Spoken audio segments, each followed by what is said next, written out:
Gainesville, The Villages, 1370 AM, 96.3 FM, The Source.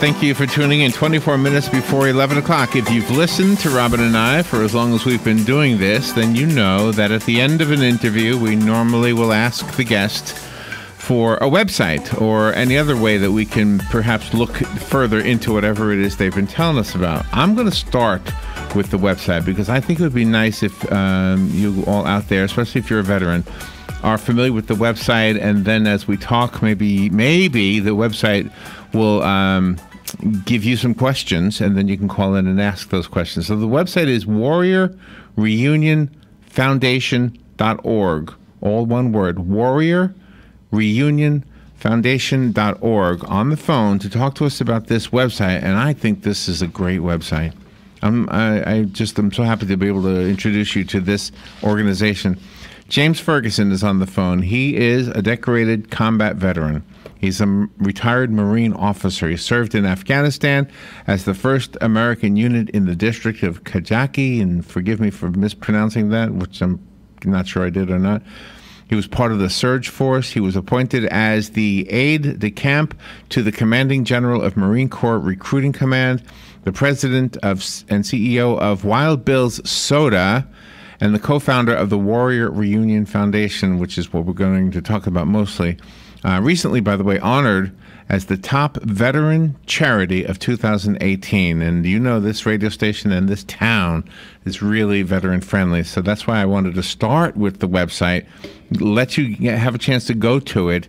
And then as James is telling us about the organization, maybe the website will stir a question in your mind. And if you want it answered, feel free to call in. I'll keep my eye on the little computer screen here so I'll know if you're calling. The number is, for the next 25 minutes, 622-9622. If you're out of the area, it's 352. So 352-622-9622. James Ferguson, it's an honor to have you on our show. Good morning. Hey, good morning. Thank you for having me. I really appreciate it. You're welcome. What an amazing website you've got going. And tell me, where are you, first of all? Let me start with something easy. Where are you? I'm currently at home in Baltimore, Maryland. Born and raised in New York, but relocated to the Maryland area for my wife. She followed me around the Marine Corps for a while, and my payback was to settle here where she grew up. Ah, okay. Well, that's not a bad area. You're in a pretty good place. No. Yeah, it's been better than I expected. We're very happy here. So how long have you been back?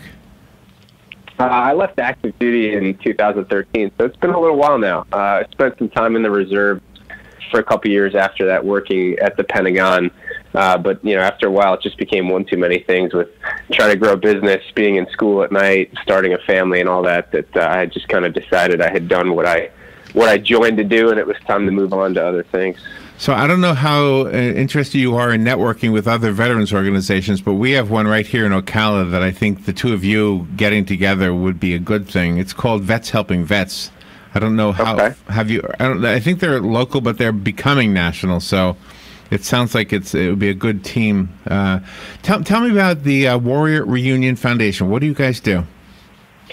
We provide reunions to reconnect units of veterans who deployed to combat together. So any unit that deployed overseas to a combat zone, we work with them to plan, execute a reunion that brings together the members of that unit, often many years after they had deployed together. And for many of them, it's the first time they see each other since getting home and moving on in their careers and in their lives. And so it's a pretty powerful experience.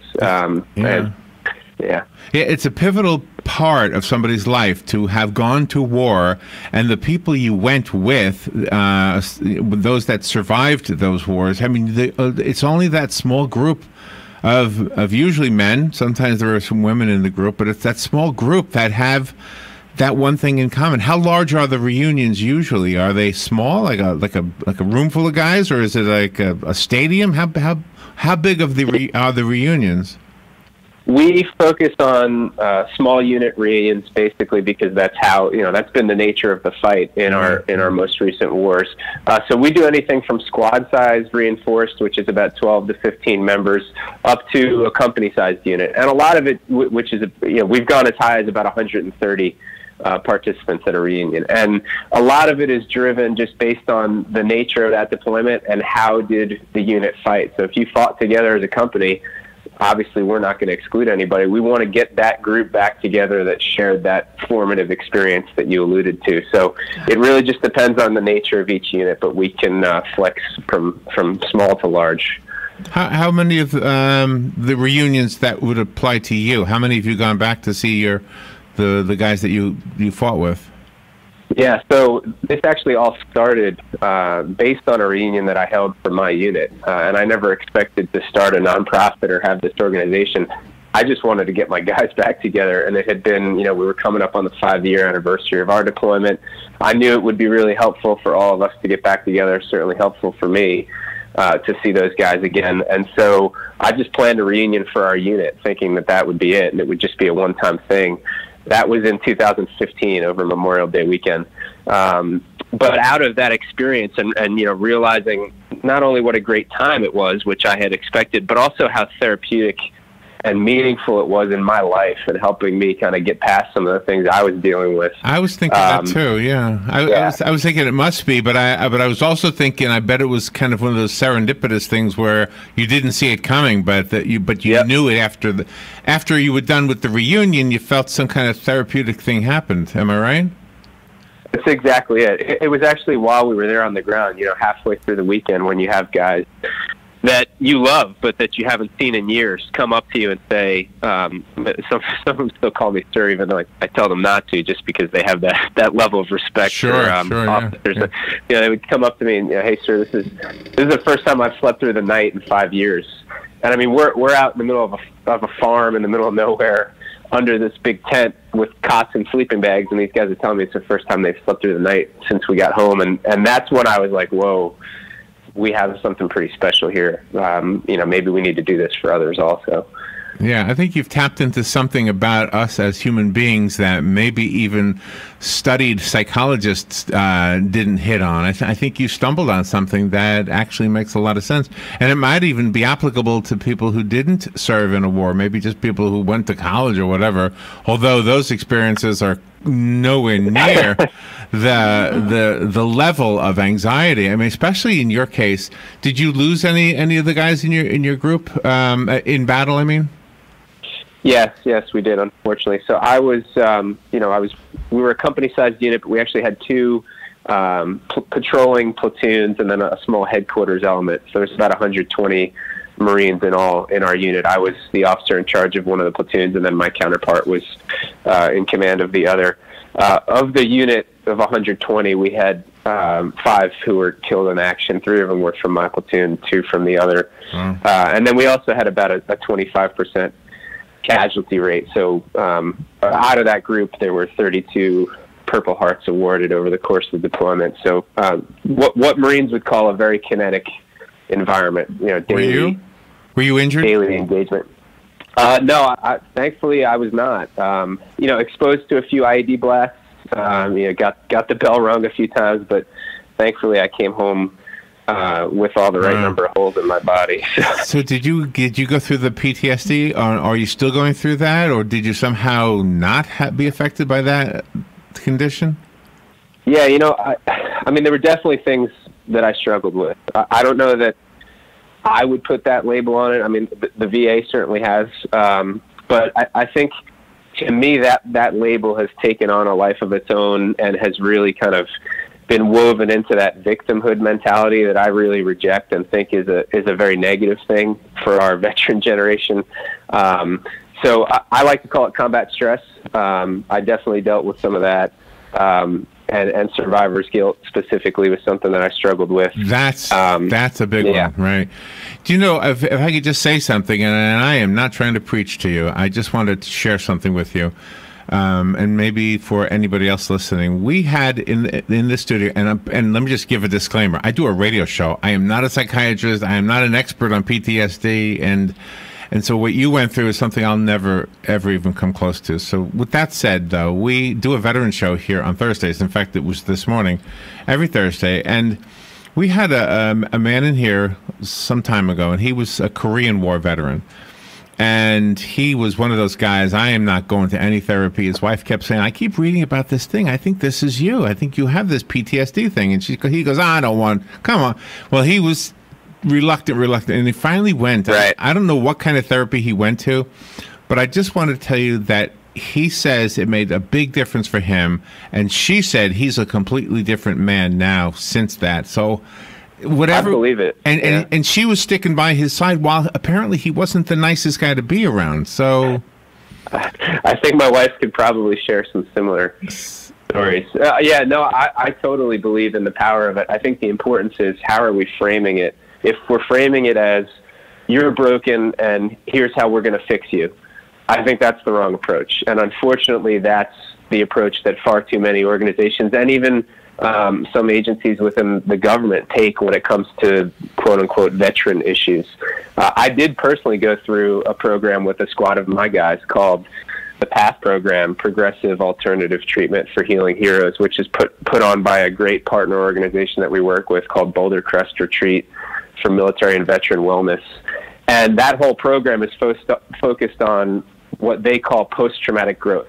And they're developing a whole curriculum around post-traumatic growth and the idea that what you struggle through can actually become a source of strength for you. And I think that reframing of it is extremely important, and so I believe in that very deeply. See, that's a smart way of doing it. So are you seeing that that your organization, and for those just tuning in, I encourage you, go to this website, warriorreunionfoundation.org. Nobody's trying to sell you anything with this one. I want you to see this if you're a veteran, or if you know a veteran, if you love a veteran. I wondered if this has had another unexpected consequence, or not consequence, sounds bad, unexpected thing that happened, and that is like a body of like-minded people for the purposes of kind of saying, well, how do you want to vote on this issue or that issue, things that are up in Washington, D.C. that we might, I mean, you live real close to that. Do you guys lobby the government at all as an organization? We haven't. We're pretty small. Our resources are 100% completely focused on just executing our mission, which is delivering reunions. I do know there are some great organizations out there that are trying to provide some information and education about alternative methods to addressing some of the issues that those in the veteran population struggle with. And I think it's just going to take time. I mean, it's hard to turn an aircraft carrier, as we say in the military. It takes a long time. But I do see through organizations like Boulder Crest and the thought leadership that they have put forth, I have started to see more of an understanding that the reframing of this around growth and not a disorder is important, because you tell people they're broken for long enough and they start to believe you. And I think that that's a source of some of perhaps the suicide issues that we see with my generation of veterans. I think you're right. Yeah. I think you're adding something to this conversation, not the one you and I are having, but the national conversation about PTSD. That is a missing part of that puzzle. I think what you're saying needs to be heard. Yeah, I agree. I appreciate that. And this is very helpful to the families, because the spouses and the parents and the children, they sometimes don't know how to help. And when you bring your fellas together, the soldiers that you have served with, it's easier for everybody to relate and help each other than it is for the families. 100%. And I mean, there's plenty of documented evidence that peer support is an effective method to deal with trauma.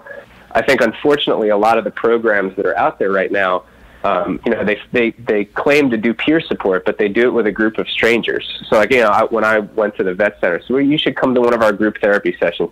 And I'm sure that those are all great people, but just because we all wore the uniform doesn't mean I know them. I mean, they're as much strangers to me as anybody else. So if we really want to do peer support, we got to get folks back together with the people that shared those formative experiences with them, because those are my peers, the guys that were next to me on the left and right when we're getting shot at. Yeah. Okay, so let me ask you this. If I go to your site, I have an opportunity to donate. Tell me what the money pays for.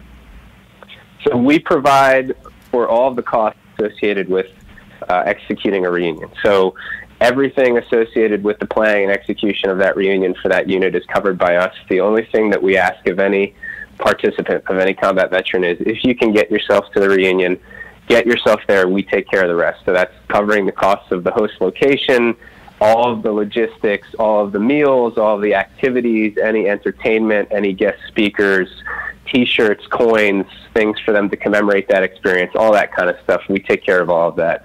And then for anybody who can't afford to get there, we also help with that. So on a case-by-case, individual basis, if people need travel support, we don't ever want financial reasons to be the reason why you're precluded from reuniting with your brothers and sisters in arms. So we help with that also, because probably those are the ones who need to be there the most if they're having a hard time. So so that's where the money goes. It goes to helping us plan and execute these reunions. I have one employee. We're a very small organization. I don't take any compensation from Warrior Reunion Foundation, and I never will. My one employee, our program director, was one of my squad leaders in Afghanistan, was wounded on our deployment, and has been with me since the beginning in kind of starting this organization, and he's the guy who makes the trains run on time. The closest thing I think that Robin and I have ever done that sounds like this, and it doesn't quite sound like this exactly, is the Honor Flight. Are you familiar with that Honor Flight program? I am very much. Yeah, I've seen him in D.C. A bunch of times. I used to jog past the World War II Memorial pretty frequently. It was near my office when I worked, just across the bridge, and you'd see those guys occasionally. Right. So humbling to see them all there. So I want you to know that the radio station you're talking to broadcasts to a community that is immensely veteran-friendly and veteran-supportive. And to illustrate that, I want to tell you about the numbers from Honor Flight. Robin, you might remember the numbers, or maybe just remember this. I seem to remember hearing that. Now, keep in mind, this is a small area. This is a town of 55,000 and a county of 350,000. So it's a small town and a small county. And I had heard that we sent more veterans on Honor Flights than Chicago. Yeah. Do you remember that? I do. Yeah. I do remember that. That was the hugest city, and we sent more of our veterans. And 2 years ago was our last World War II veteran honor flight. Yeah. And we sent everybody. It was absolutely amazing. And it was amazing because the community got together to raise money to make that happen. So I want to make sure. I want to make sure we do the same thing for you. Do you? So have you had any World War II reunions? We haven't. One of the things I did when we started the organization was we made it very clear from an eligibility criteria perspective that we're open to all generation of veterans, because a lot of the newer and big nonprofits that you see in the space right now, for a variety of reasons, and I'm not being critical of this, but their support is focused on post 9/11 veterans, and I get that, except especially in the case of the Vietnam veterans, for example, which is what I'm really passionate about right now. We forgot these guys once when they were coming home, right? And now we're going to do it again by excluding them from all of these services that are now finally available to them. Right. I just think that's the wrong answer. Oh my God, we're open to it. We have been in communication with several Vietnam units trying to help them with their reunions. It's a little harder for them in some cases to find their members, but any Vietnam unit that is looking to do a reunion and needs help, we would be honored to help. I wanted to direct you to the website for the Vets Helping Vets group in our community, and I will tell you this, and they're probably listening, they are not the best when it comes to making websites. So, just so you know. No, yours looks good. But anyway, I'm going to give you their website anyway. These are some amazing people. The owner of this radio station is the president of that organization. Okay. The man who founded it is Hank Whittier. He is, I guess, I don't know what his title would be, but the executive director. Thank you. But you'll see a video of him on their homepage. It is Vets Helping Vets, so it's VHVUSA.org is their website. And Okay. and if you're listening in our community, go to that if you didn't know about that one. But also go to James's website, which is warriorreunionfoundation.org.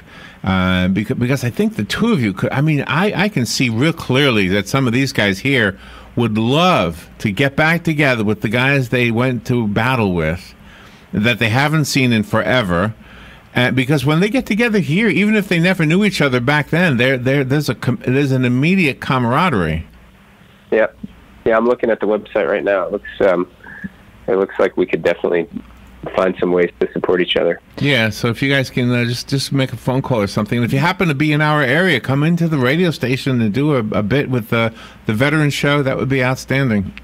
I would love to. I've actually got a team down there on the Wild Bill Soda side, run by the general manager of our Florida office is a guy named Courtney Brown, Marine veteran, was one of my squad leaders in Afghanistan, and we brought him into the Wild Bills business, and now he's our general manager for Florida. So I come down and see them pretty frequently, and I'll definitely drop you a note when I'm headed there the next time. And we have, when we do our community events like the Strawberry Festival and Light Up Ocala, we have seen Wild Bills.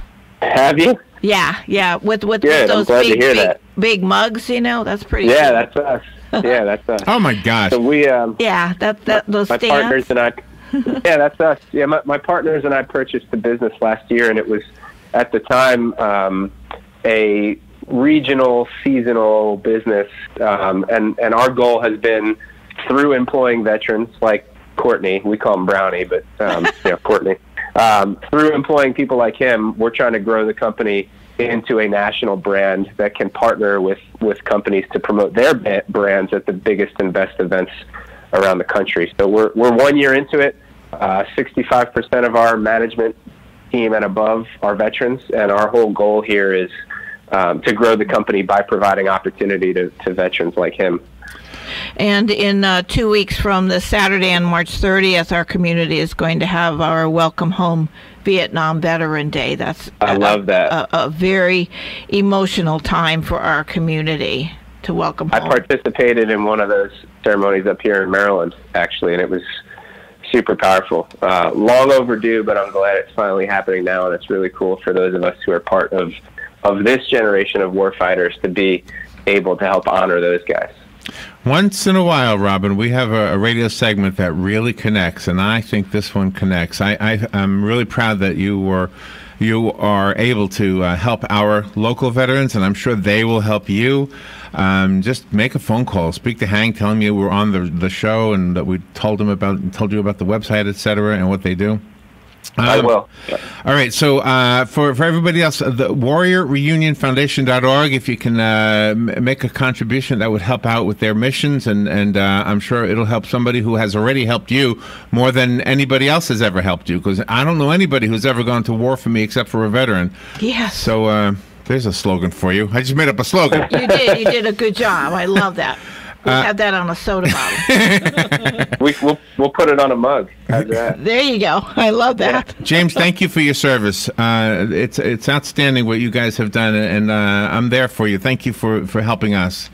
Thank you as well. I appreciate the opportunity, and thanks for all you and the community do down there to support veterans. I really appreciate it. It means a lot. We're going to make sure this interview goes up on the iHeartRadio thing we do, too. Yes. Thank you, James. Thanks so much. Have a great day. All right, we'll be right back.